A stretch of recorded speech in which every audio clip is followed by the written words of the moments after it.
In this video, we're going to have a look at how you can make a net of a three-dimensional object. And what that means is, if we get these three-dimensional objects and flatten them out to show all of the sides and all of the faces that make up this three-dimensional object, how can we draw one of these?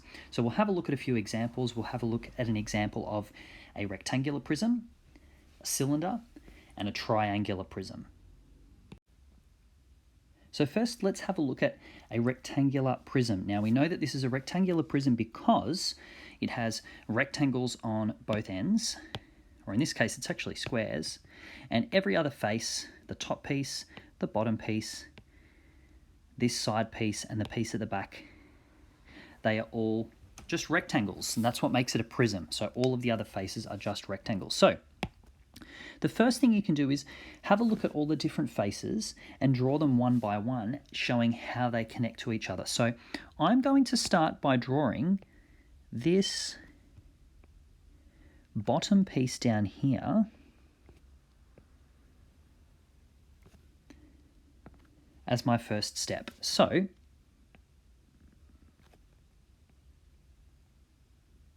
now this isn't to scale, but I'm trying my best to keep it at least looking reasonably accurate. So that's my bottom piece.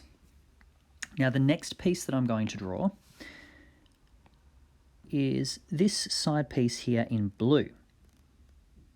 So this one appears to be a square. Now we don't know this because it doesn't have the markings to show that it is a square. However, it would look something like this. And being a prism, the shape on the other end will be identical. So there we go. So we have our bottom piece, the two side pieces. Now let's have a look at the piece at the back. So that's this one here in green.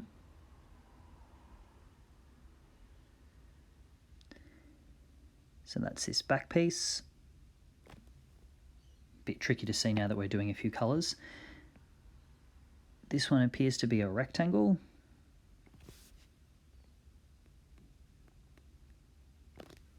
Now the piece opposite will match, so this is the front piece now.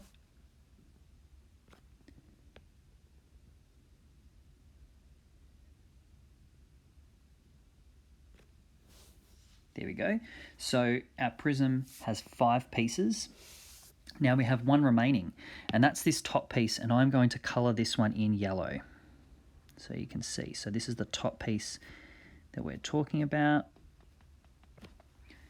So you could think of it as the lid. Now, I can draw this in a whole bunch of different places. I could draw one big rectangle on the side here. I could draw one big rectangle on the side over here. I could draw it down the bottom, or I could draw it up the top. Now, just because I've ran out of space, I'm going to go with a rectangle on the side. So that would look like this. So this is the top piece I'm drawing in yellow. Oh, it's not very accurate. Let's try that one again. There we go. So keeping in mind that this piece here and this piece here, the top piece and the bottom piece, need to look the same because they are the same size because this is a prism. So that's how you would draw a net of a prism. Next, we'll have a look at how to draw a net of a cylinder. So with a cylinder, we just need to think about what shapes is this particular 3D object made up of. So straight away, we can see that there is a circle at the top, there is a circle at the bottom, or maybe an oval. So let's start with those two. I'm going to do one circle here, and I'm going to do one circle here. Beautiful.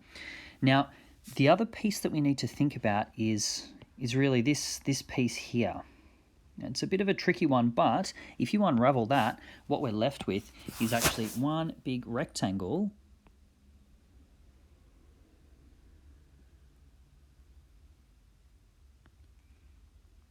that has been flattened out. So you can think of maybe a toilet paper roll. If you were to cut it down its side and flatten it out, that's how you would get that rectangle. So we have 2 circles and a rectangle. Bit of a messy drawing, this one.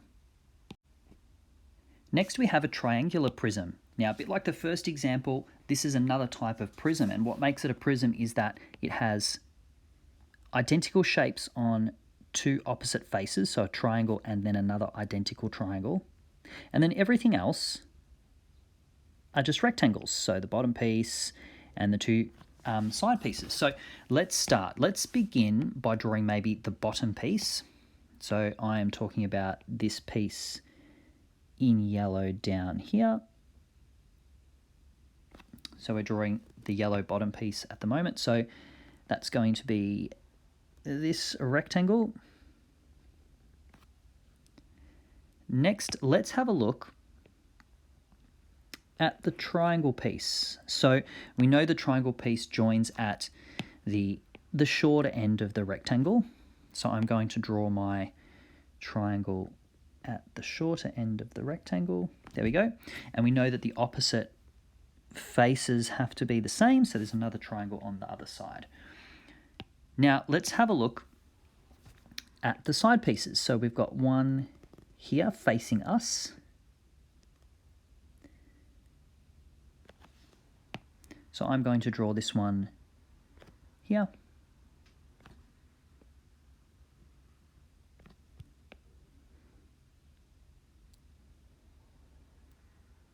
There we go. And the other one matches.